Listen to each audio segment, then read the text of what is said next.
السلام علیکم. وعلیکم السلام ورحمۃ اللہ وبرکاتہ. وعلیکم السلام. میں لندن سے بات کر رہی ہوں.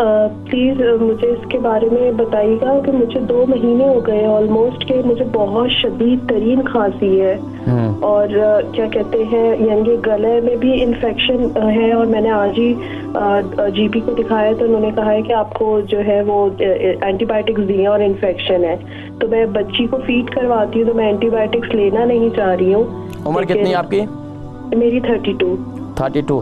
اچھا آپ کو کھانسی میں بلغم بھی آتا ہے یا صرف اور صرف؟ جی کبھی آتا ہے اور کبھی بالکل نہیں آتا. اچھا کس کلر کا ہوتا ہے بلغم؟ گرین کلر کا ہوتا ہے, یلو ہوتا ہے, وائٹ ہوتا ہے؟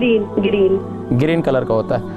آپ پروگرام دیکھیں, میں ذکر کرتا ہوں. 32 سال کی ہیں, بتا رہے ہیں شدید کھانسی ہے, بلغم بھی ان کا گرین ہے. دیکھیں اس کا مطلب ہے کہ آپ کا کچا بلغم ہے اور اگر یہ باہر آ جائے تو بہت مفید ہے.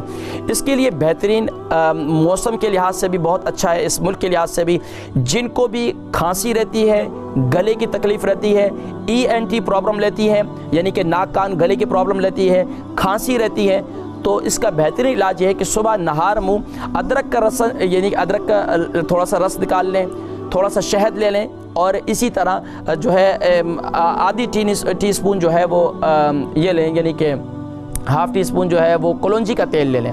یعنی کہ شہد, ادرک کا تھوڑا سا رس اور اسی طریقے سے کلونجی کے تیل. یہ آپ گارنٹی 2 ٹائم استعمال کریں, صبح بھی اور شام میں بھی, یعنی رات کو سوتے وقت اور رات یعنی کہ صبح آپ نہار منہ استعمال کریں. مجھے یقین ہے کہ انشاءاللہ العزیز اگلے جو 7 دن کے بعد میں آؤں گا تو آپ مجھے خود بتائیں گے کہ انشاءاللہ کھانسی کہاں گئی آپ کی, آپ خود بھی حیران ہو جائیں گی. سبحان اللہ. اگر کھانسی بہت زیادہ رہتی ہے تو اس کا بہترین طریقہ یہ ہے کہ آپ شہد کے اندر جو ہے اپنے پاس جو ہے کالی مرچی پیس کے رکھ لیں اور تھوڑا تھوڑا اسے چاٹیں. جب بھی آپ کو کھانسی آئے تو اسے چاٹیں, انشاءاللہ آپ کی کھانسی بھی رک جائے گی. اور اس کے ساتھ ساتھ جو ہے آپ جو ہے اول آخر درود شریف کے ساتھ, اب زیادہ کھانسی ہو, بہت زیادہ ہو تو سورہ فاتحہ اول آخر درود شریف پڑھ کر اسے شہد پر اور وہ جو میں نے آپ کو بتلائی دوائی اس پر دم کر کے انشاءاللہ پئیں تو کھائیں گے تو انشاءاللہ آرام ہو جائے گا انشاءاللہ.